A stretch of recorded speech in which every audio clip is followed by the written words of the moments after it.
გამარჯობა. დღეს ოთხშაბათია, მე მივესალმები ჩვენ მივესალმებით რუსთავი 2-ის და რადიო ქალაქის მაყურებელს და რადიო ქალაქის მსმენელს. დღეს ტაბულა არ გამოდის, ჟურნალი ტაბულა არ გამოდის დღეს, მაგრამ უკვე გამოვიდა. მაგრამ მიუხედავად ამისა, მის რედაქტორი ჩვენთან ერთად იმყოფება და როგორც თავად გემუქრება, უნდა აგვინაზღაუროს ორშაბათის ამბავი. თან ჩემს გარე გამარჯვებული და გადაგიხადო რა იყო ბიჭო ეს შეფიქრიანებული სახით რო გამოაცხადე. შეუძლოთ არის თამარი. გული გაუსკდა ხალხს. ბებიაჩემი 80 წლის ბებია გეთქვა კრიმპია კაცემინებს ვერ მოვიდა და მოვა. რა უბედრება, მაგრამ ბებიაჩემი იქით იყო. არ მეგონა თუ უყურებდა ჩვენ განაცემას. რას ქვია, ყველაფერს უყურებს. მოგიყვებით მე მაგის და ტელევიზორის სიყვარულზე, მაგრამ თუ დაინტერესდებით, მაგრამ დიდი შეყვარებული ყავს ტელევიზორის სახით, მაგრამ დღეს ჩვენი გადაცემის თემა იქნება სოციალური მედია, მაგრამ სანამ სოციალური ამ გადაცემის თავარ თემაზე გადავალ, მინდა დიდი მადლობა გადაუხადო ყველა იმ ადამიანს, რომელმაც გულისხმიერება გამოიჩინა და გუშინ ვის უნდა 20,000-ის რედაქციაში დარეკა პატარა მამუკას დასახმარებლად. დიდი მადლობა ყველას, მართლა ძალიან დიდი მადლობა. გონი 47,000 ზარი შემოვიდა, ხო?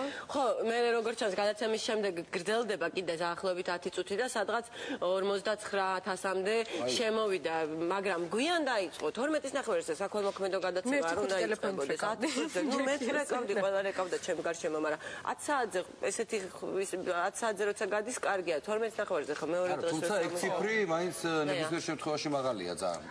ზარების რაოდენობა. მე ძალიან მინერვიულე, თამაშის დროს მინერვიულე, მე ამაზე კიდე ცალკე მინერვიულე. მან თუის და როგორ არის, ვიცი არის თემა შეიძლება არც უყურებდეს, მაგრამ მაინც აგზავნის ძალიან ბევრი ადამიანი.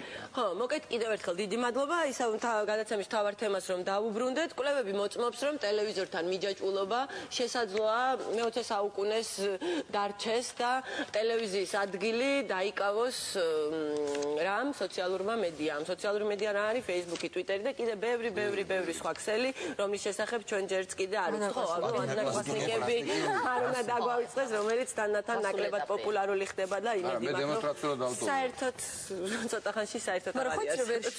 მე მაინც გონია რომ ტელევიზიის გავლენის რადიკალურ შემცირებაზე საუბარი ჯერ ცოტა ადრეა. ნუ ეს ჩემი სუბიექტური აზრი, მაგრამ მაინც ჯერა მაგისი რომ ჯერ ადრეა ამაზე ლაპარაკი. მე საერთოდ ვერ წარმოვიდგენდი რომ Facebook-ის ინტენსიური მომხმარებელი გავხდებოდი, სულ რაღაცა ერთი თუ ორი თვეა რაც კი პროდიუსერებმა დამარეგისტრირდა ძალა. რა სარგებლობა მოაქვს სოციალურ მედიას და რამდენად ავიწროებს ის მის ტრადიციულ კოლეგას? ამ თემასთან დაკავშირებით ჩვენი სტუმრები იქნებიან გიგა ზედანია, ილიას უნივერსიტეტის პროფესორი, სოფო ბალავაძე, საქართველოს ბანკის საზოგადოებასთან ურთიერთობის მენეჯერი, დოდი ხარხელი, სოციალური მედიის კონსულტანტი. იცი რა, მოდი ინტერაქტივი შეკითხვას გავაცნოთ ჩვენ მაყურებელს. რისთვის იყენებთ სოციალურ მედიას? მეგობრებთან ურთიერთობისთვის, პოლიტიკურ და სოციალურ საკითხებზე მსჯელობისთვის და მესამე პროფესიული საქმიანობისთვის. დაგვირეკეთ, თქვენი ზარი ჩვენთვის მნიშვნელოვანია და დაგვიჭირეთ. ორი დღე ინტერაქტივი არ გქონია და იმედია რომ დღეს იაქტიურებ. ხო, მონატრებული ინტერაქტივი. ხო, აჩიკო ამბობდა და დავეთანხმები ახლა მისი ტელევიზიის გავლენის შემცირებაზე საუბარი ჯერ ადრეა, თუმცა ისეთი ტემპით ვითარდება ტექნოლოგიები და ისეთი ტემპით ვითარდება თვითონ სოციალური მედია, რომ ამ დღესაც უნდა ველოდოთ. ეხლა ბებიაჩემის ასაკიანი ადამიანების, ბებიაჩემის კონკრეტულად ხვების მაგურად ვერ ვილაპარაკებ, ტელევიზორთან მიჯაჭვულობას ინტერნეტი კი არა ტორნადო ვერ შეაჩერებს, იმიტომ რომ ნუ აი ზის ყველა არხს უყურებს, რაღაცა თავისი დაჩემებული არხი აქვს, სადაც მისი აზრით სიმართლეს ამბობენ ბებიაჩემს. მიხეილ სააკაშვილის აქტიური მხარდამჭერია და ძალიან სასაცილო ისტორია არის. ძალიან უყვარს, ოდესაც ნუ აი ტელევიზორში გამოჩენა ეს უფროსი თაობის ხალხისთვის რაღაცას ნიშნავს, რა თulis რომ უკვე დიდი კაცი ხარ და რომ ჩემი ქმარი რომ ჩანდა ამ ტელევიზორში განსაკუთრებით ინტენსიურად იდგა უყურებდა არტოვებდა არც ერთ გადაცემას და თანამედროვე პრეზიდენტი ნუ დროშით მხვდება რა როგორ გითხრათ პაპზე უფრო კათოლიკია სახში რომ მივდივარ და მე უკვე 2008 წლის მოვლენების შემდეგ გიგა რო ნაკლებად ჩანდა ეთერში და ასე შემდეგ ერთხელაც მივდივარ და ეს დაღონებული სახით ხდება რომ ბებო ეხა გიგა თუ არ უნდა გამოჩენილიყო ტელევიზორში სულ არ მივცემდი მიშა სააკაშვილს ხმასა და მოკლედ აი ესე მოკლედ ბებიაჩემს ბებიაჩემი მტყავდებურად ამ ხალბატონს მერვილობა თურმე მეამინერვიები კი როგორ დამირეკა გაგირაკი ზუსტად საერთოდ არ მაქვს ხოლმე მაგ დროს რა დამემართა არ ვიცი მე დავამატე მაშინ გეტყვი ხარო მე აი ბებიებს და ბაბუებს დავანებო თავი და ინტერნეტიც ხომ უნდა იყოს თქვა ხელმისაწვდომი იმისთვის რომ სოციალურმა ქსელმა საბოლოო ჯამში აჯობოს ტელევიზორზე მე ამჯერა ამის რომ შეიძლება უახლოეს პერიოდში მოხდეს მაგრამ ხომ უნდა იყოს ეს ინტერნეტი ხელმისაწვდომი კი და აი მან ერთი რამეა საყურადღებო ყურადღებოთ დაახლოებით გეტყვი, ზუსტად გეტყვით, რა დროც იყო 2008 წლის გაზაფხულზე, სადღაც აი რთული პოლიტიკური ვითარება იყო საქართველოში, როდესაც მაშინ მე ევროპის საბჭოში ვმუშაობდი და კიბერნეტიკული დანაშაულის შესახებ კონვენციის, როგორ ვთქვა, პრომოუშენს ვაკეთებდით და ლობირებდით, რომ საქართველოს ხელი მოეწერა ევროპის საბჭოს კონვენციას და რამდენიმე სახელმწიფოს უნდა მოეწერა განსაზღვრულ რაოდენობას, რომ კონვენცია ძალაში შესულიყო. შესაბამისად, მე როგორც ევროპის საბჭო დაინტერესებული ვიყავი, რომ საქართველოსაც მოეწერა ხელი და ხა. მაგისთვის ნუ ძალიან არავის არ ცხელოდა იმ მომენტში, მაგრამ ისე შევაწუხე ყველა და ვიარეთ ამ ჩემ ექსპერტებთან ერთად და მაშინ გვეუბნებოდნენ ხელისუფლების წარმომადგენლები, კი ბატონო, მოვაწერთ ამ ხელს, მაგრამ მაშინ როცა ინტერნეტ პენეტრაცია სულ რაღაც 5%-ია, კიბერნეტიკული დანაშაულის შესახებ კონვენციის ხელმოწერა, ნუ ცოტა ირელევანტური არისო, მაგრამ ჩვენ მოვაწერთო ხელს ეს, ნუ ესე ამბობდნენ და ძალიან საინტერესოა, რომ რაღაცა 3 წელი გავიდა და გაეროს კვლევებით და ბევრი სხვა ორგანიზაციის კვლევებით საქართველოში ინტერნეტ პენეტრაციამ უკვე 30%-ს გადააჭარბა. ეს ჯერ კიდევ არ არის ის ნიშნული, რასაც უნდა მიაღწიო იმისთვის, რომ თქვა განვითარებული ინტერნეტ ქვეყანა დაგერქვას, მაგრამ პროგრესი და ტემპი არის ძალიან სწრაფი, ასე რომ სავარაუდოდ ჩვენც არა მე საერთოდ ამოვიკითხე რომ მარტო Facebook-ზე 500 მილიონი კაცი არის დარეგისტრირებული და ეხლა მე შემემატე და რაღა ვჭირთ. ეს ხოჭი რა ეს მომხმარებელთა ნახევარზე მეტი ყოველდღიურად შედის თავის ანგარიშზე და მე სხვათა შორის რაც ტელეფონში მაქვს ინტერნეტი ფაქტიურად დღეში რამდენიმეჯერ შევდივარ. აი რაღაცა ისე რა შებრად საქმეც არ მქონდეს. საერთოდ ეს იმას ძალიან შოკის მომგვრელ ინფორმაციას წავასწრო რა 700 მილიარდი წუთი იხარჯება სოფლიოში აი ამ ქსელში.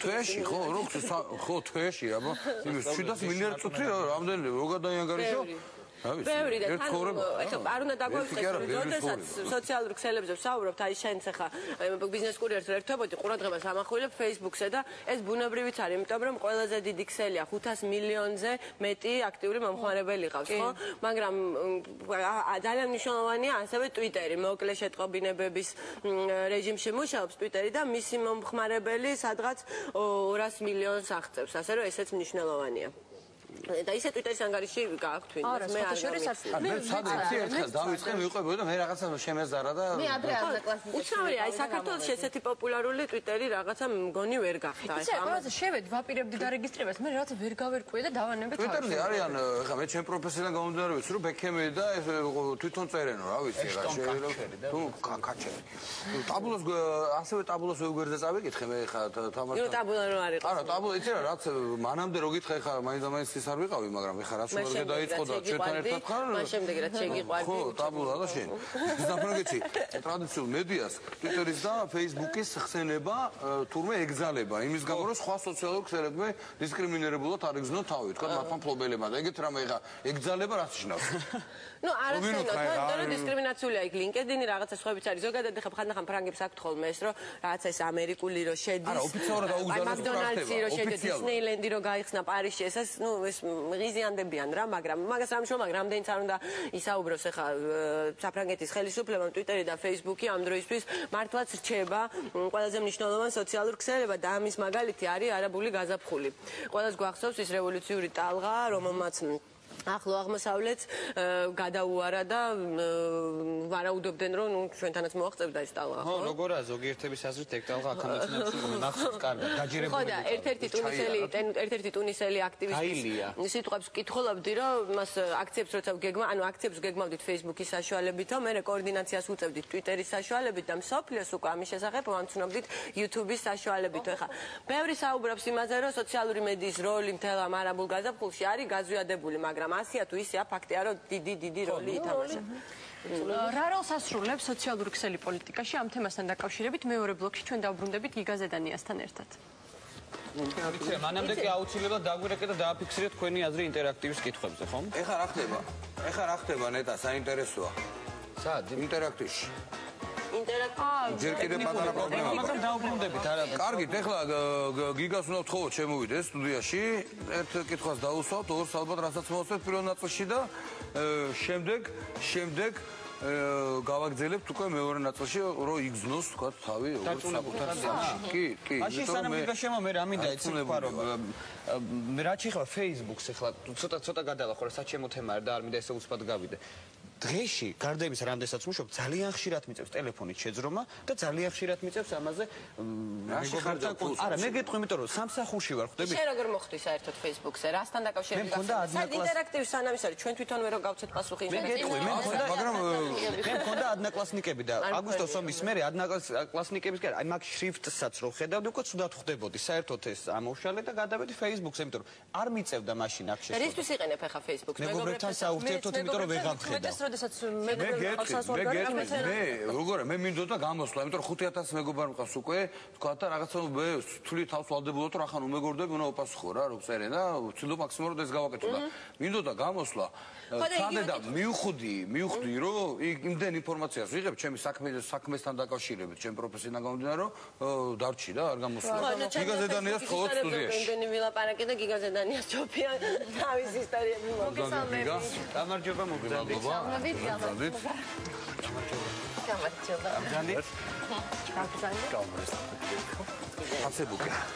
აცებუკე. ხო, აი ლიკა საუბრობდა თან რა როლი ეკისრება სოციალურ მედიას.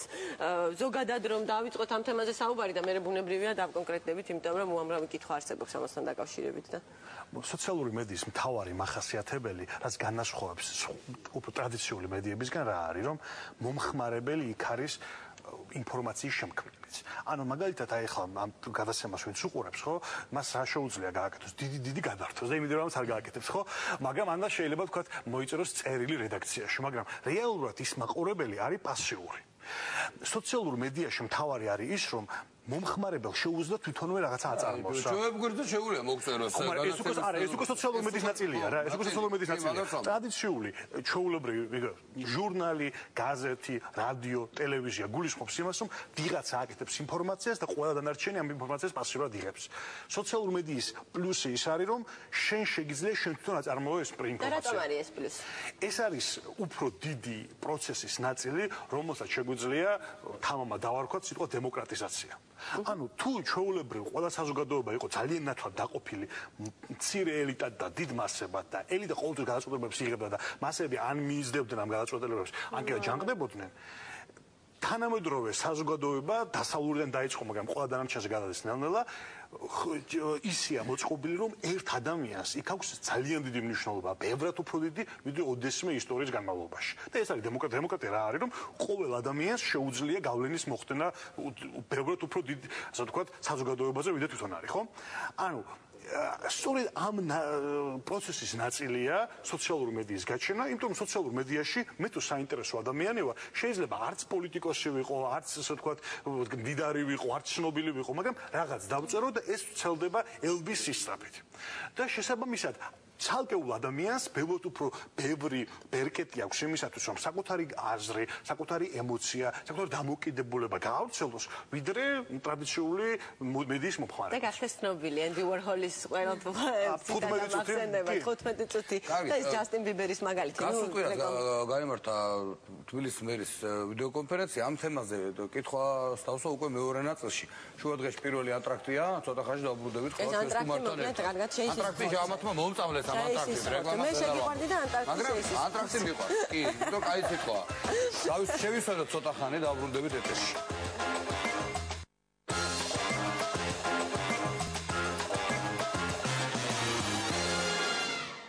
ბრუნდება შუა დღე პირდაპირ ეთერში, კიდევ ერთხელ მივესალმებით ჩვენს მაყურებელს და რადიო ქალაქის მსმენელს. ჩვენ ინტერაქტიული წყობშია, ჩვენ ახლა შეგვიძლია შევაჯამოთ ამ ეტაპისთვის რა მონაცემები გვაქვს. შეკითხვა ასე გამოიყურება, რისთვის იყენებს სოციალურ მედიას მეგობრებთან ურთიერთობისთვის, პოლიტიკურ და სოციალურ საკითხებზე მსჯელობისთვის და პროფესიული საქმიანობისთვის. 100% არის მეგობრებთან ურთიერთობისთვის. თუმცა ჯერ ზარების რაოდენობა ცოტაა სამწუხაროდ. ეხლა დაიწყო, ანუ პირველ ნაწილში ჩვენ ინტერაქტივი არ ქონია. 100%-ია ჯერჯერობით და მე მგონი კონკურენციას გაუწევს ის მეორე და მესამე პუნქტები. ხო, ალბათ რაღაცა იქნება.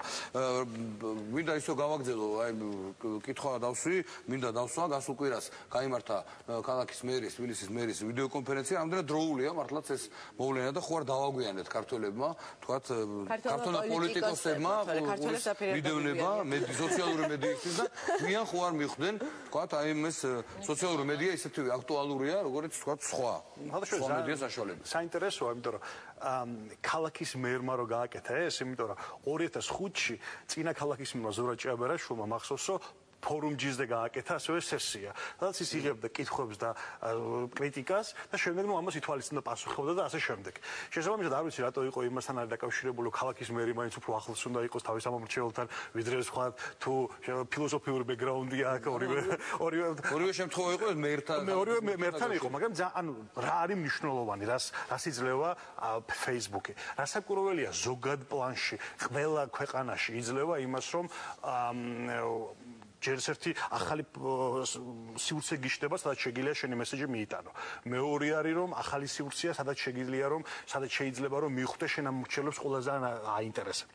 მაგრამ საქართველოში ამას აქვს კიდე სხვა დამატებითი რაღაც და ეს დამატებითი რაღაცა რა არის, რომ შენ თანამედროვე ადამიანი ხარ.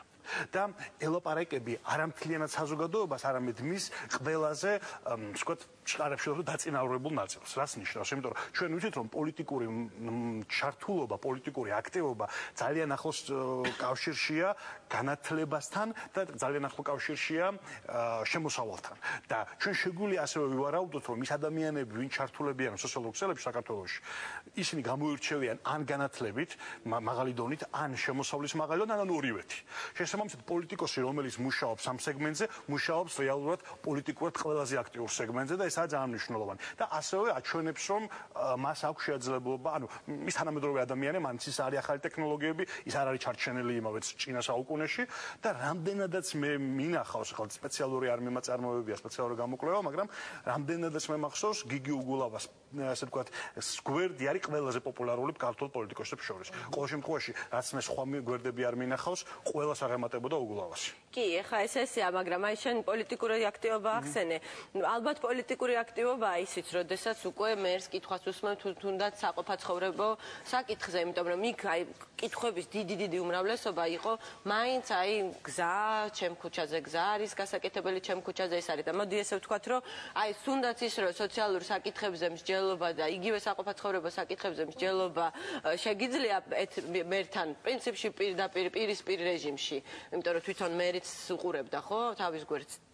ესაც უკვე თავისებური პოლიტიკა. ეს ძალიან კარგია, მაგრამ უბრალოდ თუ თარგმნით რომ პოლიტიკოს აჭირდება, პოლიტიკოსი ჭირდება რომ შემდეგ ის ამ ადამიანებმა მხარი დაუჭირო, ხო რეალურად. მისი ასე კი, ამასთან დაკავშირებით ერთი კარგი ისტორია მინდა რომ 2004 წელს, როდესაც მიხეილ სააკაშვილმა არჩევნები მოიგო, საპრეზიდენტო არჩევნები, რაც ახლა გასაკვირი არავისთვის არ ყოფილა, მაშინ ამბობდა რაღაცა ვიწრო წრეში ვიყავით, სადაც თქვა რომ იმ ადამიანებისთვის, მე ვინც ხმა მომცავ, იმ ადამიანების ნახევრისთვის მაინც ხელი მაქვს ჩამორთმეულიო და ეს ძალიან სწორედ მნიშვნელოვანი რაღაცაა, იმიტომ რომ ეს საქართველოში ჯერ არ ესეთი პრობლემა, მაგრამ ამერიკაში იყო რამდენიმე პოლიტიკოსი, ახლა ვთქვა კონგრესმენი იქნებოდა ეს თუ ასე ვთქვათ კონგრესმენობაზე პრეტენზიის მქონე ადამიანი, რომელმაც წააგო არჩევნები და ერთ-ერთი მიზეზი ამ წაგების იყო, რომ ზედმეტი ყურადღება დაუთმო სოციალურ მედიებს და არ დაუთმო იმდენი ყურადღება რეალურად კონტაქტს, ხელით ჩამორთმევას. როგორ უნდა დაიჭირო მაშინ შენი აზრით, არ ვიცი, შეიძლება არასწორად კითხვას გისვა, როგორ უნდა დაიჭირო ბალანსი? არ არსებობს ესეთი ბალანსი. ანუ ვერავინ ვერ გეტყვის, საკმაოდ ბევრი მიკითხავს ამას. არ არსებობს ერთი წესი, რომელზეც გეტყვის, რომ ასე მოიქცევი და ეს სწორია. ანუ ფაქტია, რომ რაღაც შემთხვევაში ისამართლე, რაღაც შემთხვევაში ეს ყველაზე სწორი რაღაცაა, რომ ორივე გააკეთო და ერთმანეთს შეავერთო. აი ეს პოლიტიკოსების აქტივობაზე ერთი ისტორია მინდა მოუყვე კარლ ბილტზე, როდესაც ბილტი ჩამოვიდა თბილისში, შვედეთის საელჩომ შემოგთავაზა მასთან ექსკლუზიური ინტერვიუ და მე გავაკეთე ეს ინტერვიუ. კითხვებს როდესაც ვადგენდი, ბუნებრივია დავგუგლე ბილტი, გუგლი რო არ არსებობდეს რა გვეშველებოდა და მასალას ვაგროვი და პირველი რაც გამომიგდა იყო მისი ტვიტერის გვერდი. და მივხვდი რომ საჭიროა ძალიან ინტენსიურად პოსტავს იქ და თან ეტყობოდა რომ თვითონ პოსტავს და არა მისი პრესსამსახური ან ესა და ძალიან სასაცილო იყო, იმიტომ რომ როდესაც მე მიღებაზე უნდა გამოენახა რაღაც რო შვედეთის საელჩო იხსნებოდა და ამასთან დაკავშირებით მიღება გაიმართა ევროპის სახლში. იქ უნდა გამოენახა 15 წუთი, როდესაც მე მასთან ინტერვიუს ჩავწერდი. შესაბამისად იქ ვტრიალებდი სულ ესე გაფაციცებული რომ რას აკეთებს ახლა, როდის დამიძახებენ და უცებ დავინახე რომ ეს ტორტის გაჭრის ცერემონია რო დაიწყო, მან ამოიღო თავისი iPhone-ი და დაიწყო იქ რაღაცის აკრეფარ და პრესს ვეკითხები რომ ახლა რას აკეთებს მეთქი, ანუ ტვიტერზე პოსტავს თქო და კი ტვიტერზე პოსტავსო სავარაუდოდ და მართლა სახში რომ მოუბრუნდი ინტერვიუ რო უნდა გამეშიფრე, შევამოწმე მისი ტვიტერის ანკარში და ვხედავ თბილისში გაჭრილი ტორტი და იქ წერს რომ I just had, ანუ ეხა ხანსო ზუსტად უზარმაზარი ტორტი გავჭერიო. აი ამასთან დაკავშირებით ეს ფობია ხო არ არის სადღაც? აი ეჩვევი და ვეღარ ჩვენවත් ხო არ არის ფობია. არის ამაში შეჩვევის მომენტი ძალიან სერიოზული, პლუს ამას ფსიქოლოგიურად რატო ხდება ეს გასაგებია, იმიტომ რომ ყველა ადამიანს აქვს დაუძლეველი ლტოლვა, რომ ექსიბიციონიზმის მე რო საკუთარ თავი აჩვენო და შესაბამისად ერთხელ რომ შეეჩვევი და მით უმეტეს ასე თქვა თუ პოპულარობას და ნახავ რომ ანუ უბრალოდ რეაქცია ამაზე არის, შესაბამისად სულ გინდება და გინდება, იმიტომ რომ ეს როგორც ასე თქვა ნარკოტიკებით არის. კარბილსაც შეეხება ეს მართლა ძალიან საინტერესო შემთხვევაა, იმიტომ რომ ევროპელ ახალგაზრდა პოლიტიკოსებს შორის არის მართლა გამორჩეული შემთხვევა, რომლის ტვიტების მიხედვითაც ძალიან ბევრი პოლიტიკური მეცნიერი უბრალოდ ხდება გადაწყვეტილება როგორ მიიღება. ინტერვიუ ავაგე მის ტვიტინგ მესიჯებზე, იმიტომ რომ მიკ აკეთებდა თავისი კომენტარი ქონდა არაბულ გაზაფხულზე, ევროკავშირში მიმდინარე ამბებზე, ასე შემდეგ, ასე შემდეგ. ანუ მაგ დადასტურდა რომ მისი იყო ეს ნაწერები. არა, აბსოლუტურად ეთყობა კიდეც, რომ ახლა ბორბლები ავწიეთ თბილისში მივფრინავთ. აი ვიცოდი როდის გამოფრინდა მაგალითად თბილისში რო ველოდებოდი რა, ძალიან გაახლოვებს და რაღაცა ის აგაქ რა ქვია. ტვიტერში როგორ მიახტია მაგის გვერდამდე. არაფერი გვერდი გაიხსნა ჩაულებრივად. შეგიძლია ღია ქონე, შეგიძლია დახურ. Google-ში ადვილი ღია და შეგიძლია რომ ნახო. ტვიტერში გასვლა მე მგონი რაღაცა რა აკეთებს. ანუ არა ვარ მე და რეის მინდევრები ყოველთვის სამყითხოვებს და რაღაცა. იცი მე მაინტერესებს აი თამუნა მახსენა შვედეთის საგარეო საქმეთა მინისტრის ურთიერთობა ტვიტერთან. მე როგორც აი ჩავინიშნე სპეციალურად ეს ვიცი რომ ნატოს გენერალური მდივანი ასევე აქტიურად იყენებს ამ სოციალურ ქსელს. მე მაინტერესებს ჩვენი პოლიტიკოსები რა შვებიან, ანუ რამდენად არიან ინტერაქციაში მომხმარებელთან. იმიტომ რომ შაბეჭდება იქნება ვინც Facebook-ის მომხმარებელი, რომ ისინი უბრალოდ აკვირდებიან აი ამ გზით პროცესს და თვითონ ინტერაქციაში ნაკლებად შედიან და იყო პერიოდი, როცა უფრო ინტენსიურად შემოვიდნენ ისინი, მე მაგას 2009 წელს ძალიან კარგად მახსოვს გაზაფხულზე, როდესაც ასე ვთქვათ, ნებისმიერ ასე ვთქვათ მომხმარებას Facebook-ი შეეძლო დისკუსია გაება რომ მინისტრებთან, პარლამენტის თავმჯდომარესთან და ასე შემდეგ. შემდეგ თითქმის ყველა მათგანი ან ასე ვთქვათ, მათგან ან გააუქმა, ან ყოველ შემთხვევაში უფრო პასიური გახდა. რაც გასაგებია, იმიტომ რომ ძალიან ბევრი დრო მიაქვს.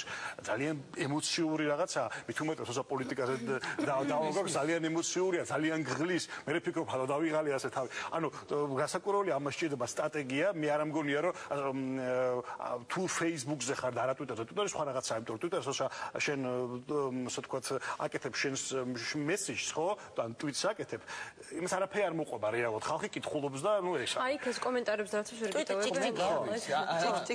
შესაბამისად დაპოსტო და და წაზახვედი, მაგრამ Facebook-ზე ეს ისეთი ინტერაქცია, რომლისზე შენ მუდმივად ხვდები, ასე ვთქვათ, სხვა რას ფიქრობს და ეს όμως გიხდება ამაზე პასუხი გაცემა ხანდახაშობა ნერვები მოგეშალოს თუ დაავაში ხარ და ამ სახით მე მგონი შეიძლება რამე სტრატეგიული გეგმაც კი დასახო, ხო? როცა ეს ინტერაქცია. ამიტომაც ამერიკელ მაგალითად ამერიკელ პოლიტიკოსებს ასაკურველი თავისი გუნდი ყავს და რომელიც პასუხისმგებელია მაგალითად სოციალურ მედიაზე, რომელიც ამას აკეთებს და ასე. ეხლა რა მინდა გითხოთ, თუ შეგვიძლიათ დღეს გავაანალიზოთ რა ძალა აქვს იმ ინფორმაციას, რომელიც ახლა ვრცელდება Facebook-ზე და არა მარტო Facebook-ზე, თქვა, აი რა ძალა აქვს და ხო, იცით როგორ არის? რა გავლენას ახდენს? გავლენას ახდენს უდაოდ, თუმცა მეორე მხრივ რასაკვირველია Facebook-ის და სოციალური მედიის პრობლემა ის არის, რომ განსხვავებით ტრადიციული მედიისგან ადამიანები პროფესიულად არ არიან ამით დაკავებულები. ანუ ნებისმიერ შეუძლია გაავრცელოს რაც უნდა. და ეს არის როგორც პლუსი ამ დემოკრატიზაციაში, როგორც ვამბობთ, ის საშინელი მინუსი. გრაუდ ვრცელდება ათასგვარი ნაგავი დეზინფორმაცია, რაღაცა ექსტრემისტული ზოგადად აზრები, ემოციები, რაღაც ასე შემდეგ. ანუ შესაბამისად ამას ვერავინ ვერ აკავებს და ამას თავისი საშიშროებაც მოყვება. ესე არ არის. და შესაბამისად ამ პლუს ამას როცა გინდა პროფესიულად, მოკლედ, მრავალმხრივად მოწოდებული ინფორმაცია მიიღო, მაინც დამოკიდებული ხარ იმაზე, რომ ტრადიციული მედიიდან ვიღაცები აკავშირებენ ნაწყვეტებს. მაგალითად, რაღაცა თქვა, რომელიღაცა საინფორმაციო გამოშვება და რაღაც ნაწყვეტი იქნება, რომელიღაც არხის, ან სტატია იქნება, ხო, თქვა, რომელიღაც ჟურნალიდან. შესაბამისად, პლუსი სოციალური მედიის და განსაკუთრებით ისეთი ტოტალური, როგორც Facebook-ია, ის კი არა რომ ის თვითონ იძლევა, ასე ვთქვათ, ინფორმაციის მიღების და დამუშავების საშუალებებს, არამედ ის აგროვებს სხვადასხვა მედიებიდან. აი ეს არის პლუსი. მე შემიძლია ჩემ Facebook-ის გვერდზე შევიდე და მივხვდე დღეს ამოხდა იმის გარეშე რომ ჩართო ტელევიზორი. იმიტომ რომ ტელევიზიიდან იქ იქნება ნაწყვეტები რაღაცა თავად რაღაცა იქნება ამასთან დაკავშირებით, აი ზუსტად ამას უკავშირდება ჩემი შემდეგი კითხვა. უკაცრავად. მე არ ვშუქ. რა ვქნა მე არ კარგად არის. შესვენების დროს მე რა ბასილაიას მესიჯი მომივიდა ტელეფონზე. აი მის კოლეგაა რომელმაც მითხრა რომ კაცო მეო თავი ბაბუა შენი მეგონა და თურმე ბებია შენი მყოფილვარ რომ ისიც ერთ-ერთი შესფოთებული იყო. ან მაგარით მე რაღაცა გავლენა მაქვს ეთქობა ხალხზე და აი ფერონის სახელი რო დავუბრუნდე ის თემას Herald Tribune-ის პაბლიშერთან მქონდა ინტერვიუ ზუსტად იმას დაუსვი ეს შეკითხვა. აი ხა ბუნებრივია რომ ადამიანს მოთხოვნილება აქვს რომ რაღაცა აი ჩვენი გამოცდილებიდანაც დავკვირვები ვარ თქვა დაუწერია ერთ ჟურნალისტ რაღაცა ემოციური ბლოგი რაღაცა ერთგვერდიანი შანდედის გინება ან ქება ან არა აქვს მნიშვნელობა მაგრამ ყოველად არაპროფესიონალური თუმცა კარგად წასაკითხის ახალისო და იმას გაცილებით მეტი მკითხველი ყავს ვიდრე პროფესიულად დაწერილ ფაქტებ გადამოწმებულ ამას და კიდევ ეკითხებოდი ზუსტად ამ Herald Tribune-ის პაბლიშერს რომლისთვისაც ეს სტანდარტები თქვათ იმაში ყავთ ხო აყვანილი რელიგიის ხარისხში ყავთ აყვანილი რომ რამდენად გავიწროვებთ აი მსგავს სოციალური მედია ამ ხრივ იმიტომ რომ იქ არ არის არც სტანდარტი სენსაციონალიზმი ადვილი არავინ არ პასუხს არ მოგთხოვს ის ეს და აი თქვენ როგორ ფიქრობთ როგორ რა გავლენას ახდენს სოციალური მედია ტრადიციულ მედიაზე რა მის ხარისხზე და ასე შემდეგ ხო არ არის მის საშიშროება რომ აყვეს უცებ ხა ეს ჟურნალ გაზეთები და მათაც და იმის გამო რომ ტირაჟი შეინარჩუნონ ახლა ალბათ არა და სწორედ ეს არის ტრადიციული მედიის გადარჩენის შანსი რომ სწორედ რახან ისინი არ აყვებიან და შეინარჩუნებენ ხარისხს ამიტომაც მათ დარჩებათ ნიშა რომელსაც ვერ დაფარავს არაპროფესიული ინფორმაცია რომელიც გაქვს საზოგადოებრივ ზუსტად ემთხვევა პასუხები ერთმანეთს და შესაბამისად კიდევ მნიშვნელოვანი რაღაცა მაგრამ სოციალური მედია რიგითი ადამიანებისთვის არის ძალიან კარგი ინსტრუმენტი რომ გააკონტროლონ საკუთარი პოლიტიკოსები და საკუთარი პოლიტიკური ელიტა. იმიტომ რომ ისინი ხდებიან ბევრად უფრო ანგარიშვალდებულნი და შესაბამისად მათთან წაყენებული მოთხოვნები ბევრად უფრო მაღალი. ანუ გიგაცნით რომ მაინც მოქმედეს მათზე ეს პოლიტიკოსები თავრობის ცით როგორი მომენტი არის ხო მოკლე მასშტაბიანი 2 3 4 წელი შეასრულებს ამნიშნავს. დიდი მასშტაბით ჩემი აზრით ეს არის მართლა რევოლუცია. იმიტომ რომ ეს სრულიად ცვლის დამოკიდებულებას პოლიტიკურ ელიტასთან და საზოგადოებას შორის. მართლა რეალურად მედიასა და საზოგადოებას შორის.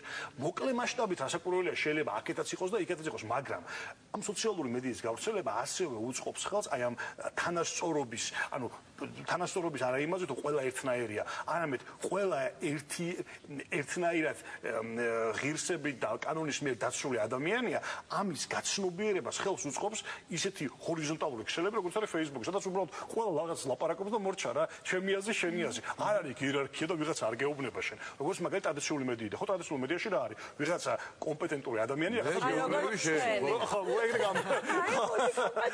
კომპეტენტური ხო.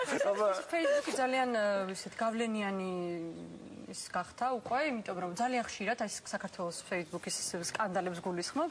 რაღაცა სკანდალი რომ აიწევა ხოლმე Facebook-ში, ძალიან ხშირად მეორე დღეს უკვე ეს ტელევიზიის და ბეჭდური პრესის თემა ხდება ხოლმე მთავარი და რამდენად ნორმალურია ეს? გააჩნია რასთანდობისთანაც დაკავშირებული სკანდალი. პრინციპში ჩემი აზრით ზოგჯერ არის სერიოზული თემა, ზოგჯერ არის საერთოდ ისეთი რომ თქვათ გიგვირს ანუ შეიძლება გააჩნია თუ მაგალითად საზოგადოების ცნობილი ადამიანის Facebook-ის საკუთარ გვერდზე რაღაცას დააწერს მაგალითად რომელიც შემდეგ შეიძლება ამის შედეგად მისი ღირებულებითი სისტემა დავაყენოთ ეჭქვეშ, არის პრობლემა. რასაკვირველია, ის ადამიანი ითვლება, რომ მისი სანდოობა, მის პრივატულ თუ ნახევრად პრივატულ სფეროში ზეთივე მაღალი უნდა იყოს, როგორც საჯაროში. განსხვავება არსებობს, რასაკვირველია, მე ვთქვათ ადამიანმა Facebook არ მოითხოვება ადამიანს, რომ Facebook-ის გვერდზე ისევე წეროს, როგორც მაგალითად გამოდის რაღაცა ოფიციალურ გამოსვლაში, მაგრამ არ უნდა იყოს განსხვავება და არ უნდა იყოს ის, რომ ოფიციალურ გამოსვლაში ეს ლაპარაკობს და Facebook-ის გვერდზე მეორე. ღირებულებათა სისტემა ამ ადამიანის არ უნდა იყოს ეჭქვეშ რა. იმიტომ რომ ჩვენ საზოგადოებრივ და აქტიურ ადამიანებს ვთხოვთ იმას, რომ ისინი იყვნენ, ასე ვთქვათ, თანმიმდევრულნი. საკუთარ ღირებულებებში. და შესაბამისად არ შეიძლება რომ ვთქვათ ადამიანი სიტყვაზე ქსენოფობიას იბრძოდეს გარეთ და ეს ვთქვათ შიგნით რაღაცა საშინელებებს წერდეს სხვა ერებს წარმოგიდგენს. შენ როდესაც შენ რაღაცა კედელზე და შენ ასე ვთქვათ სამყაროში წერ რაღაცას არ არის შემოგეჭრან უცებ და წაიღონეს გამოიტანონ და სახალხო შეგიძლია მაშინ დახურე შენი არჩევანია რამდენად იმას მაგრამ ვიღაცა შემომეგობრება ეს ყველაფერი გაიტანა ეგეც არის ნახდა მომენტია გაუკონტროლება ერთ რაღაცას ვიტყვი Facebook-მა ასევე პრობლემური გახდა ჩვენი განსხვავებები რა არის კერძო და რა არის საჯარო ბევრი დავა იყო საქართველოს იყო მათ შორის აი კერძოა ვიღაცებმა საჯარო ჩემი აზრით რაღაცა შეიქმნა რაღაცა სივრცე რომელიც ჩვენ ვერ გაგვირკვევია ჯერ რომელს ეკუთვნის ბოლომდე არც არ ეკუთვნის მოდი ახლა სანამ პოლიტიკოსებზე ადრე მანამდე სანამ პოლიტიკოსები გააცნობიერებდნენ Facebook-ის მნიშვნელობას და ამის მე უამრავი მაგალითი შეიძლება მოვყვე როგორ ესე იგი იმის ქვეშ ვიყავი რა ქვია დაცინვის ქვეშ რო ეს რაღაც Facebook-ის მომხმარებელი ჩემი პოლიტიკოსი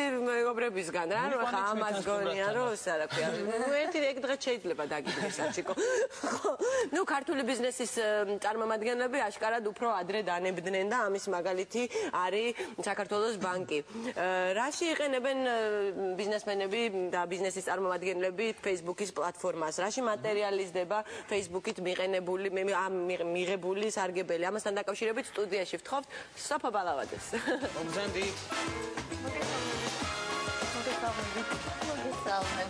სოფო 250,000 ლაიქს მე ჩემ პირად ლაიქს ვამატებ თუ არა მაქვს მოსწონებული ჯერ არ ვიცი მოდი შენ დამიჯექი მე ანუ სოფო დამიცი სოფო საქართველოს ბანკის Facebook-ის გვერდი 250,000 ადამიანმა მოიწონა რა გააკეთეთ ახლა ისეთი იმისთვის რომ ეს მომხდარიყო იმიტომ რომ მართლა რაღაც ძალიან შთამბეჭდავი ციფრია კი ეს არის ესე ვთქვათ ქართულენოვანი Facebook-ის მოსახლეობის ნახევარი 500,000 ხო 500,000-ის ნახევარი სწორება არის ამ ციფრზე ახლა სხვა თუ იმეს უნდა როგორ ეცელა გასაკვირი არ არის პრინციპში ასეთი რიცხვი ვინაიდან საქართველოს ბანკი არის ყველაზე მსხვილი ბანკი ქვეყანაში და ელემენტარულად ვემსახურებით 1 მილიონზე მეტ მიმდინარე ანგარიშს ამიტომ ბუნებრივია რომ ძალიან ბევრი ჩვენი მომხმარებელი რომელიც ძალიან აქტიურად იყენებს საბანკო მომსახურებას ბუნებრივია რომ დაალაიქებდა გვერდს იმიტომ რომ იქიდან იგებს ძალიან ბევრი სასარგებლო ინფორმაციას ასევე გვერდზე ხდება ძალიან ბევრი ისე თქვა მომხმარებლების საინტერესო თქვენი მოზიდვის ხალხის კი და საკმაოდ ჩვენი ასე ვთქვათ ძალიან აქტიური ვართ ზოგადად Facebook-ზე იმიტომ რომ მიგვაჩნია რომ Facebook-ი აქტიურობას ითხოვს თუ გინდა რომ შენი გვერდი ესე ვთქვათ იყოს პოპულარული, უნდა იაქტიურო, მაგრამ აი ჩვენთვის არის ეს, ჩვენი გვერდი კვტარია. ჩვენ საერთოდ არ ვაქვს ჩვენი გვერდი. ბიზნეს კურიერსგან განსხვავებული. მაგრამ სხვადასხვა ჩვენ ძალიან დიდი პრობლემა არის, როგორც გვიწერია გვერდის საფრთხელი. საშუალება რა ბარემ გამოვიყენოთ, ხო? ჩვენი არის ბრჭყალებში და ამიტომ არის რთული, როდესაც თქვენ წერთ შრიფტით. არა, როგორ ხდება, იცი თუ 50, არა 100 ადამიანზე მეტი როდესაც ყავს უკვე ვეღარ ცვლის სახელს.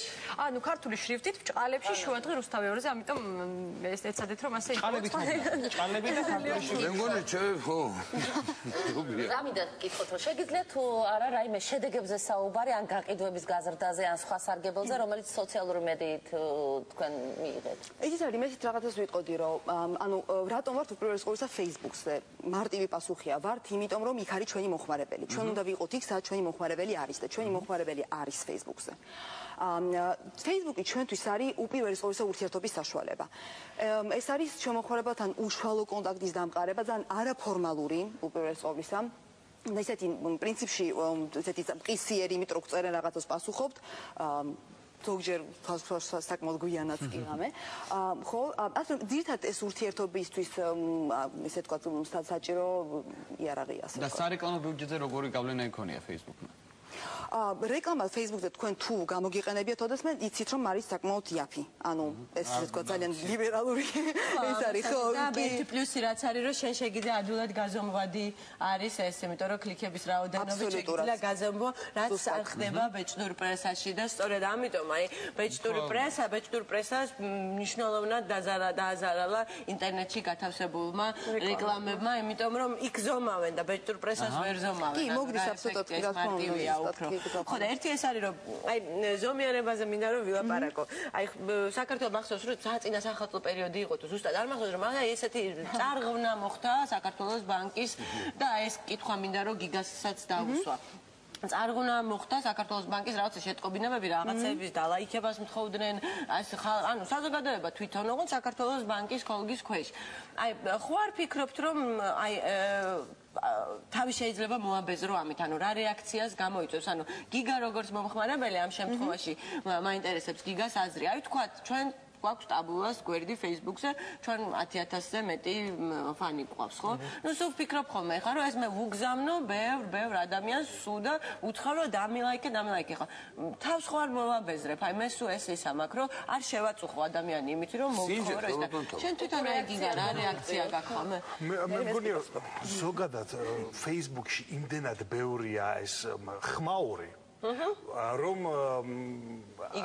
ხო, იმიტომ პრობლემა ის არის, მაგალითად ვთქვათ, ძალიან ბევრია რაღაცა კვიზები, ხო, რაღაცა ვირუსები, ასე შემდეგ. ვერაფერს ამას ვერ უშვებ და ჩემი აზრით, ვერაფერს ვერ უშვებ, იმიტომ რომ ძველებს გაანგურებ, ახლები იქნება. შესაბამისად, ეს ინფორმაციული ხმაური, იმდენად ნაწილია ამ Facebook-ის ამასა ვთქვათ, კომუნიკაციის, რომ არ ამგონია, რომ მაინც და მაინც რაღაცა ნეგატიური ეფექტი გამოიწვევს. მაგრამ ისე ფაქტია, რომ გაამართლა. ვიცით რა არის, აბსოლუტურად ეთანხმები გიგას იმაში, რომ ის ვინც არის სოციალური ქსელის მომხმარებელი, მისთვის ეს ბუნებრივი პროცესია, რომ აუცილებლად რაღაც მოხდებოდეს. იმიტომ თქვი ზუსტად გადასემით ამ როცა შემოვედი, რომ მომხმარებელი თვითონ იღოს ამ აქტიურობას, იმიტომ რომ მას ის სწორედ იმიტომ მას ასე ვთქვათ ალაიქებს, არ გვაქვს ქართული შესაძლებლობა ჯერამდე ალაიქებს ამ გვერდს, რომ მას ის ელის შენგან რაღაცას. ღირებული ინფორმაციას აძლევთ თქვენ მისთვის, აი მაკედან. კი, ეს ხო ძალიან საინტერესო შეკითხვა, იმიტომ რომ რაში არის ცით საქმე, კიდევ რა ესე ვთქვათ რა მომენტია ამ სოციალურ ქსელს, რომ მომხმარებელი კომფორტს გზნობს იმისგან, რომ ერთ ადგილას აქვს ყველაფერი. უბრალოდ ამის მოთხოვნა აქვს. ის რომ საღამოს მოდის სამსახურიდან და ჯდება დავშოთ შედის ნახულობს თავის აკაუნტს, იმის მოთხოვნილება აქვს, რომ ბევრგან არიაროს და ძალიან ესე ვთქვათ უხარია, როდესაც პოულობს სასარგებლო ინფორმაციასაც, გასართობსაც იქვე. ამიტომაც გვერდმა უნდა შესთავაზოს მრავალფეროვნება.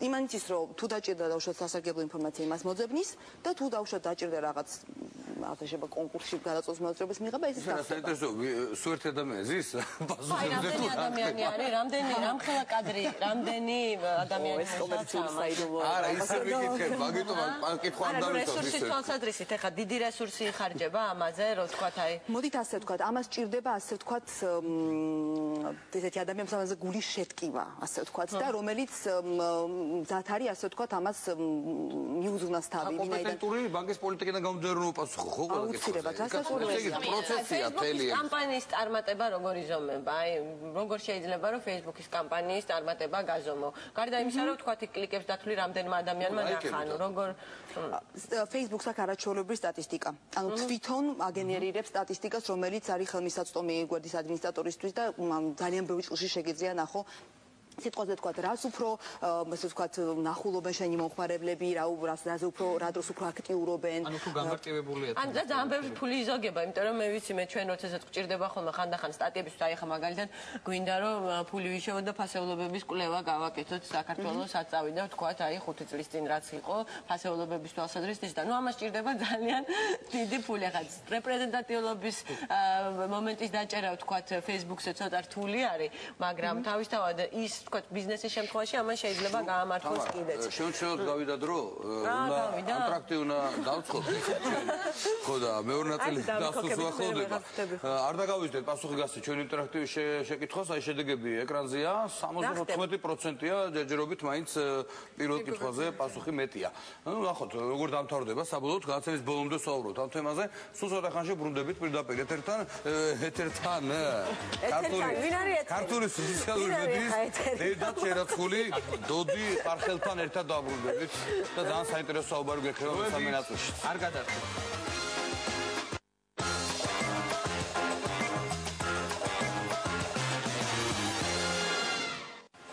ბრუნდებით პირდაპირ ეთერში, როგორც იმას სწორად აღნიშნა, ქართული სოციალური მედიის დედად წოდებული დოდი ხარხელი შემოგვიერთდა.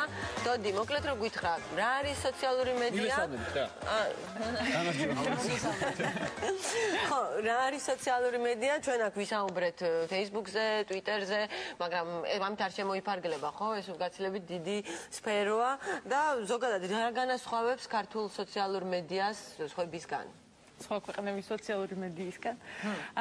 ძირითადად განასხვავებს ის, რომ სოციალური მედია მართლა მარტო Facebook-ი არ არის და მარტო Twitter-ი არ არის, ეს არის ბლოგოსფერო, ეს არის სხვადასხვა გაზიარების საიტების ერთობლიობა, სხვადასხვა სერვისები და სისტემები, რომლებიც სოციალურ მედიაში მოიაზრება. მათ შორის ყველაზე პირველი ნათელი მაგალითი ვიკიპედია, სადაც ხალხის ერთობლიობა, ანუ ხალხის გონება შექმნა ის რესურსი, რაც ახლა არის. და საქართველოს ძირითადად განსხვავებს ის, რომ ჩვენთან ეს ყველაფერი კონცენტრირებულია Facebook-ზე. ანუ ჩვენთან ხვედრითი წილი, ასე ვთქვათ, 90% სოციალური მედიისა Facebook-ია, დანარჩენი 10% იქ ბლოგები და რაღაცები, ხო.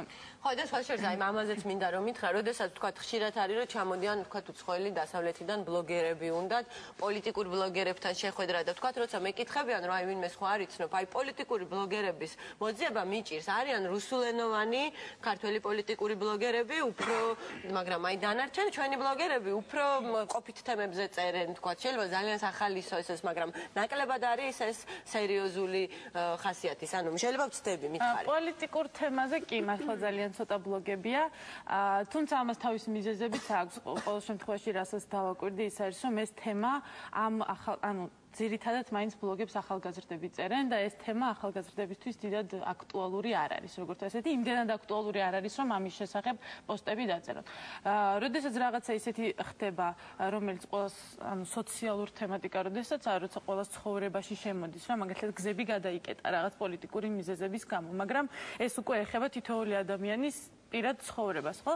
ამ შემთხვევაში ბლოგოსფერო მთლიანი სოციალური მედია ძალიან სენსიტიურია და ეგრევე წერს ხოლმე, ანუ ეგრევე ჩნდება, ეგრევე არის ხოლმე რეაქცია ამასთან დაკავშირებით, მაგრამ ახლა ზოგადად პოლიტიკის შესახებ აზრი, ვთქვათ, ერთი პოლიტიკური ლიდერი ერთი პარტიიდან მეორეში გადავიდა და მესამე პარტია დაიშალა, ამ თემატიკის ირგვლივ ნაკლებად არის ხოლმე დისკუსია, რაც ცუდი არ არის. მაგალითად, სომხეთში 60%-ია დაახლოებით პოლიტიკური ბლოგების და ეს აღიქმება როგორც ანომალია, იმიტომ რომ არ შეიძლება რომ ამ სფეროში ესეთი აქტუალური გიგას აზრი მაინტერესებს ამასთან დაკავშირებით. კარგია თუ ცუდი ის, რომ პოლიტიკით ნაკლებად ინტერესდებიან ქართველი ბლოგერები? ანუ კარგია რომ სომხური სიტუაცია არ გვაქვს, იმიტომ რომ სომხეთში 60% არის იმის გამო, რომ ტრადიციული მედია არის აბსოლუტურად კონტროლირებადი სახელმწიფოს მიერ და ჩვენ ახლა მედიაში ბევრად უფრო დიდი თავისუფლება გვაქვს სომხეთშია. შესაბამისად ეს, ასე ვთქვათ, ნაკადი, რომელიც იქ ბლოგებში მიდის, ჩვენთან მიდის ტრადიციულ მედიაში.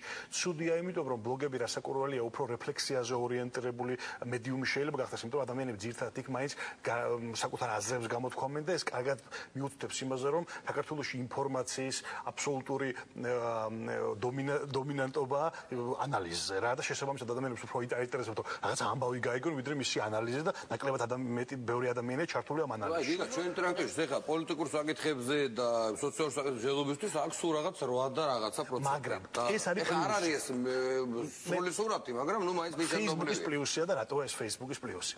იმიტომ რომ საქმეც ის არის, თუ რომელიმე ავტორიტარულ მმართველობას მოუნდა Facebook-ის დაბლოკვა, იმდენად დიდ დისკომფორტს უქმნის სწორედ ამის გამო მომხმარებელს, რომ არ ოღირს ამათ. და რატო არსებობს ესეთი სოციალურ მედიის თეორიაში cute cat argument ქვია, ანუ ლამაზი ფისუნიას არგუმენტი, რომ თუ მე მაქვს რაღაცა ადგილი, სადაც მე ჩემ კატის სურათებს ვსვლი და იქაც შეიძლება ერთი-ორი პოლიტიკურ რაღაც დავწერო და მე ამ პოლიტიკურის გამო მე მიგზავნოს ჩემი მთავრობა, ნერვები ბევრად უფრო მეშლება, ვიდრე მარტო პოლიტიკური რა ყოფილიყო, ხო? იმიტომ რომ კატის სურათებს ასე ვეღარ ვსვლი. შესაბამისად ეს არის სიძლიერე ძაღლის სურათებზე არის, კაძაღლის სურათებით არის დაკავებული და მე მგონი ხო, და ჯერ შენიშვილი. თეორიას ესე ქვია, მაგრამ სინამდვილეში ეს არის Facebook-ის სიძლიერე, რომ ის პოლიტიკას რთავს ამ ყოველდღიური ინტერესების სფეროში და არ გამოყოფს მისგან. და მაინც ესეთი პოპულარობა Facebook-ის რამ განაპირობა? განაპირობა იმან, რომ ჩვენ ვართ კულტურა, რომელიც ძალიან ორიენტირებულია მეგობრობაზე და ნაცნობობაზე. და შესაბამისად ჩვენთვის ეს გახდა როგორც ასე ვთქვათ, ჩვენი კულტურის ბუნებრივი გაგრძელება ჩემი აზრით. რაც დანარჩენ მსოფლიოში მთლად ასე არ არის. უფრო სწორად, ანუ Facebook-ი ძირითადად არის პირადი კონტაქტების და მეგობრების და ძალიან ვიწრო წრისთვის, ანუ დანარჩენი სამყაროსთვის. ასე ვთქვათ, და Twitter-ი არის ყველა გარე კონტაქტებისთვის და საჯარო განცხადებებისთვის და ჩვენთან Facebook-ი არის ყველაფერი დაწყებული პოლიტიკური პლატფორმით გაგრძელებული ქმარის მოძიების. ჯგუფური რაღაცა მომენტებიც არის, აი კლანი ეხა ცოდი მოდის ვიტყვა, მაგრამ ჯგუფები ხო იქნება რაღაცა ჩაკეტილი, შედი ჯგუფები.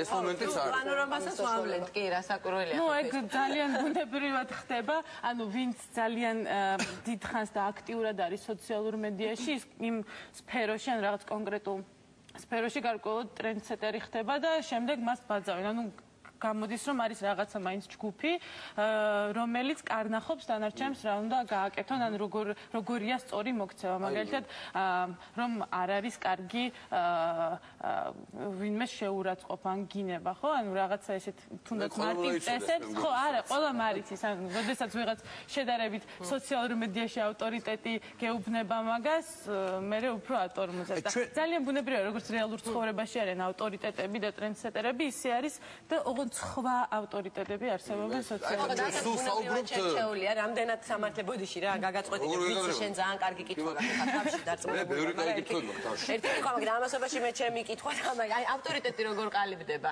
Facebook-ზე, ანუ რამდენად არის ეს უკვე გარედან მოსული, ვიცით ყველამ რომ ეს ავტორიტეტია და ის იქიდან ჭკუას გვარიგებს თუ აი შერჩევა. რატომ მომწონს მე Facebook-ი, რომ მე ხა იცით რომ ეს თავისუფალი ბაზრის პრინციპის ძალიან აქტიური მთავმცველი ვარ და აი მგონია რაღაცა ვადარებ აი ამ ბაზარს ზუსტად Facebook-ს. რა ვთქვათ, იქ ტელევიზიაში მოხვედრა თუ შეიძლება იყოს დაკავშირებული, ვთქვათ, რაღაცა წინაღობების გადალახვასთან Facebook-ში ეს უფრო ადვილად ხდება და თითქოს რამდენად ბუნებრივად გამოიკვეთებიან ხოლმე Facebook-ის ავტორიტეტები და რა. ჩემი აზრით იმაზე უფრო ბუნებრივად ვიდრე რეალურ ცხოვრებაში ხდება, იმიტომ რომ ამ შემთხვევაში აფასებ ადამიანს მისი მსოფლმხედველობიდან, მისი რაღაც კომენტარებიდან, აზრებიდან გამომდინარე და უფრო ნაკლებია სოციალური სტატუსის, გარეგნობის და ასე შემდეგ სხვა ფაქტორები, რაც ანუ პირისპირ შეხვედრისას და პირისპირ ურთიერთობისას ბევრად უფრო მეტად მოქმედებს. და ჩემი აზრით, ანუ უფრო ჯანსაღი ავტორიტეტები ასე გამოიკვეთება. ხო, აი ამასთან დაკავშირებით ზუსტადაც ის მინდა და მე თქვა რომ აი რაღაც ღონისძიებას გეგმავდით, ეხა არტი გამოვიდა ჩვენი და აჩიკოს უნერვიულობს, რატო არ მომაკ დაუთმობ ერთ ბლოგს არტის პრეზენტაცია გვაქვს ძალიან მალე და მოგვიწევს ტაბულა არტზეა საუბარი. და როდესაც აი პრეზენტაციას გეგმავდით, ერთ-ერთმა ჩემმა მეგობარმა შემოთავაზა რომ ბათუმში გააკეთო და მე ვთქვი ეხა ხალხი ვერ ჩამოვამეთქი ბათუმში, ყველა სხვა რა აქვს შესაძლებლობა რომ დარჩეს და მე მაგდენი ფული არ მაქვს მეთქი რომ დარჩენა უზრუნველყავდა. ეხა ვისაც პრეზენტაციებზე ეპატიჟებიანო ის ხალხიო კი ჩამოვაო და მაგას უხსნიდი ზუსტად რომ შესულელო უთხარი მეთქი ანუ რა გარფაშუაში აღარ არის ხალხი, იმიტომ რომ ამ სოციალურმა მედიამ ეს ბარიერი მოხსნა და შეიძლება ძალიან გაჭირვებული ადამიანი რომელსაც ის არის სახლში ზის სადღაც ის და ის უფრო დიდი ავტორიტეტია და იმისი მოყვანა შენთვის უფრო მნიშვნელოვანია პრეზენტაციაზე ვიდრე რომელიღაცა ვთქვათ სიტყვაზე ვამბობ ცენტრალური თბილისის რაღაცნაირი როგორ გითხრა გამოჩენილი ადამიანის რა. სუდადებიძე რომ ლაპარაკობს. იმიტომ რომ აუდიტორია მაგალითად იმ ადამიანი შეიძლება ბევრად უფრო ვრცელი იყოს, ანუ მისი დაწერილი უფრო მეტმა წაიკითხოს ვიდრე იმ ცენტრალური თბილისის მქონე ადამიანის. ხო, არაფერს არ ვერჩი ცენტრალურ თბილისელებს, ეს უნდა თქვა, უბრალოდ ეს რა. სიცხილე გვინდა. არა, მე რა მაინტერესებს, მე ვზივარ თუ შედვართ ბოდიში და ყველა საუბრობთ რა კარგია, რა არა. ზიანი ამას არაფერი არ აქვს. მე მაგალითად ხანდახან ისეთ დღეში ვარდები, რომ ისეთი მომენტი მაქვს, რომ აი დროის ჯერ დროს გაკარგია. ის რო წერია, გამოსვლა მინდოდა და იმდენი კითხვა წერია, რატო გადიხარ? იქ რატო იმას რომ ეთქი, ამიტომ გავძვარი, იქ რატო იქ ამიტომ კი ჩამოყევეს ეგ ესე იმაშიც დროს გაკარგია. კონტროლი უნდა გაუწიო, მაგას შეგვიძლია. იქ თქვა რომ ურგონი. აი პოლიტიკიდან რო დავიწყოთ, ხო? ფობიაზე ხო თქვი გიგა, ბოდი შეგაწყვეტე, ამაზე თქვი, ეს რაღაც ფობია ხდება რა, მე მგონი, რა ვიცი. ანუ რა შეჩვევა. ფობია შიშია, ანუ დამოკიდებულება ხდება. მანია. შეჩვევას ნამდვილად აქვს ადგილი. თუ პოლიტიკიდან დავიწყებ, ჯერ ბევრი იმას ამბობს ხოლმე, რომ სოციალურ ქსელებში აქტივობა ანაცვლებს რეალობაში აქტივობას და ადამიანების სიამოვნებით დაკლიკებენ, მაგრამ რეალურად მე არაფერს არ აკეთებენ. მარტივი მაგალითი შემიძლია მოგიყვანოთ, ცოტა ხნის წინ, რამდენიმე წლის წინ, 1-2 წლის წინ იგეგმებოდა მიტინგი, 2000 ადამიანმა თქვა, დიახ, ჩვენ მოვდივართ მიტინგზე, მივიდა 9 ზუსტად. ანუ ის ადამიანები, რომლებიც ჩათვალეს, რომ თავიანთი სამოქალაქო პოზიცია გამოხატეს, იმიტომ რომ დააჭერეს, მაგრამ არ უნდა გააკეთო, ეგ შენ ხარ პირადად შენწერ, ხო? ანუ ვირტუალური რეალობა, ანუ იქ ცოტა ხალხი წარმოადგენს. სელექტივიზმი არის ესეთი ცნება, რომელიც ქართულად შევეცადე მეთარგმნა და გამოვიდა უქნივიზმი, რომელიც ანუ უქნარა აქტივიზმი, ანუ არაფერს არ აკეთებ, მაგრამ შეგრძნება, გრჩება, რომ რაღაცა გააკეთე, ანუ დაალაიქე, ანუ გადავარჩინოთ უპატრონო ბავშვები და დააჭირე აი მე თენდინგი და გგონია რომ შენი წვლილი შენ ფსიქოლოგიურად შენ რაღაცა გააკეთე ამისთვის და იმის იქით რომ მართლა გასაკეთებელია უკვე იმას უკვე კიდე ძალიან ხშირი არის ადამიანები რომლებიც მართლა ბევრად უფრო აქტიურები არიან ამ სოციალურ ქსელში ვიდრე ცხოვრებაში როცა იცნობ საერთოდ სხვა ადამიანი შეიძლება იყოს და იქ რაღაცა სხვა კუთხეებს ავლენს ხოლმე ხო არის ეს ძალიან ხშირად ბარიერის მოხსნა ანუ რა რითი განსხვავდება ადამიანი რომელიც ზის კომპიუტერთან და უფრო უადვილდება რაღაცების თქმა გამოხატვა ვიდრე საპაროლია მაგრამ სინამდვილეში ეს ყოველთვის იყო მაგალითად ადამიანები ერთმანეთს წერილს წერდნენ მთელი ამას თქვა ჩვენ ისტორიის ტრადიციული ისტორიის განმავლობაში სხვა არაფერი არ იყო ხო შეიძლება იმას ვიღაცა თქვა უჭირდა სიყვარულის ახსნა ის პირა მაგრამ დიდი და ძალიან კარგ წერილს მიწერდა და ეს აღდგა სხვადასხვა ძალიან საინტერესო ტექნოლოგიები როგორ აღდგეს აღდგა წერა Facebook-ში მესიჯი მაგალითად და ასე შემდეგ ეს არის მართლა ასე თქვა თან კითხულობ ისე როგორც გინდა ხო როგორც გინდა ისე იღებ ამას შენებ რასაკვირველია მე დოდეს მინდა ვკითხო შეიძლება კი აბა რა მე თამარ მაშინაში რო ტელევიზიაო და ტელევიზორიო მალე წახურს ჩაბარდებო რამდენად რეალურია ეს ну თამარის მე არ შეგაშინე თქვა ეს ლელა შენით მოდის თამარ პრესა წავა ფეშტური მედია ესეთი ფორმით არ მე მზად ვარ ამის ჩემი ეს რა ქვია ფუნქცია არის შინაარსის კეთება ანუ აი ჰერალდ ტრიბიუნის კინოზე ეგრე იძახდება ამასთან ურთიერთობა გასარკვევი არ მექნება ქაღალდზე საზრუნი არ მექნება და დისტრიბუციაზე საზრუნი არ მექნება ეს მე მხოლოდ წამადგება ტელევიზიას რაც შეეხება პრინციპში ჯერჯერობით შეგიძლიათ ნარად იყოს სიკვდილი არ ემუქრება თუმცა ის მაინც გარკვეული სახით ფორმას იცვლის ნუ ჯერჯერობით მოხალ მასშტაბები არ აქვს ნუ ყოველ შემთხვევაში საქართველოში ინტერნეტ ერთი ის რომ ტელევიზიას უკვე ძალიან სჭირდება სოციალური მედიის მხარდაჭერა ანუ გადაცემებს როდესაც უყურებ მაგალითად TV show-ებს რამხელა მხარდაჭერა აქვს ინტერნეტში რომელიც მას უბრუნებს და თუნდაც იგივე ქართულ რეალობაში ნიჭიერი რომლის ინტერნეტ წარმომადგენელი მე ვიყავი რომლის რეიტინგიც ვერ ვიტყვი რომ გამოწვეული იყო იმით რომ სოციალურ მედიაში მას დიდი მხარდაჭერა ქონდა Facebook-ი ბლოგი ქონდა მაი ვიდეოზე მაგრამ ეხმარებოდა ლოიალურობას და შენარჩუნება შენ ეხმარებოდა იმაში რომ ადამიანი რომ რაღაცას უყურებს და შემდეგ შემოვა და შენ კომენტარს დაგიწერს თუნდაც ნეგატიურს უკვე იმ ხელა ენერგია გაიღო ამაში რომ ის აუცილებლად დაგიბრუნდება შემდეგ გადაცემაში და რეიტინგს ჯამში შენინა რაღაც რეიტინგს მაინც ინარჩუნებს ხო სხვანაირად ტელევიზიით და როდესაც მით უმეტეს შენ მას პასუხობ რა როდესაც შემდეგ გადაცემა შენ იგივე გადაცემაში მას ეკონტაქტები ახალი პლატფორმა შემოიტანა თუმცა ტელევიზიებს ცოტა ესეც არ ვიცი საქართველოში როდის მოხდება მაგრამ მაინც ცოტა გარღვევა ექნებათ რეკლამის კუთხით თუნდაც იმიტომ რომ პრაიმ ტაიმის ცნება ნელ-ნელა საერთოდ იცვლება იმიტომ რომ შემოდის IP ტელევიზიები არის ვიდეოზე გადახვევა შეგიძლია როცა გინდა უყურო და შენ აღარ ხარ დამოკიდებული ტელევიზიის რეჟიმზე ანუ 10 საათზე არ უნდა იჯდე 15 წუთი რეკლამას არ უნდა უყურო საერთოდ იმიტომ რომ შეგიძლია მეორე დღეს დილის 12-ზე უყურო იგივე გადაცემას და ამ რეკლამებს გადაახტე უბრალოდ რა ჯამში ეს ყველაფერი იმას გამოიწვევს რომ ტელევიზიისთვის რეკლამა საერთოდ ასეც კარგავს ამ შემთხვევაში იგივე რეკლამა არა რა თქმა უნდა ანუ ჯერჯერობით თქვა ინტერნეტის გავრცელებაც იგივე რეგიონებში ჩვენთან საკმაოდ დიდი პრობლემაა მაგრამ ანუ ბოლო რამდენიმე წლის მანძილზე ისე დიდი პროცენტით გაიზარდა ინტერნეტის მომხმარებლების რიცხვი რომ ეს ზრდა ალბათ არ შეჩერდება და რაღაც პერიოდის მერე მართლა მაინც რეკლამის ფასებზე მაინც გავლენას იქონია ანუ რეგიონში მაინც ტელევიზიაზე არიან დამოკიდებული ჯერჯერობით და ისე საინტერესო არის 30% არის სხვადასხვა მაჩვენებლები დაახლოებით 30% არის ინტერნეტ პენეტრაციის მაჩვენებელი საქართველოში ანუ ამის მიხედვით თუ ვიმსჯელებთ ესე იგი 4 მილიონი ნახევარი ვართ სადღაც 1,5 მილიონი ადამიანი გამოდის ანუ ესე იგი ჩვენთან ინტერნეტ მომხმარებლების მესამედი არის Facebook-ის მომხმარებელი ესე როგორც ჩემ მითხარი მახსოვს პარკში და რაღაც ბაღებში იქნება ინტერნეტი Wi-Fi აპირებენ რომ ეს Wi-Fi საშუალებას მისცემს ვერ ადამიანს რომელსაც სახში არ აქვს ინტერნეტი რომ გამოიდეს ეს ზოგადად ძალიან კარგი ერთი ნაკლი აი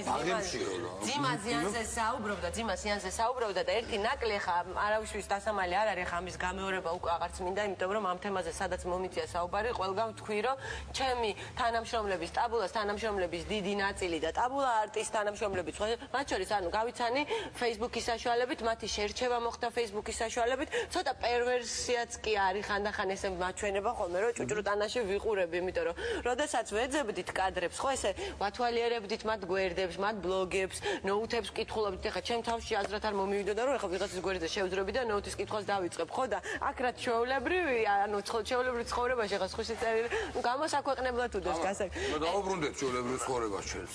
მოიცა ერთი წამი რაღაცას ვიტყვი. თითქოს რეალობის აღქმა უკავშირებენ იმას, რა ქვია, Facebook-ს.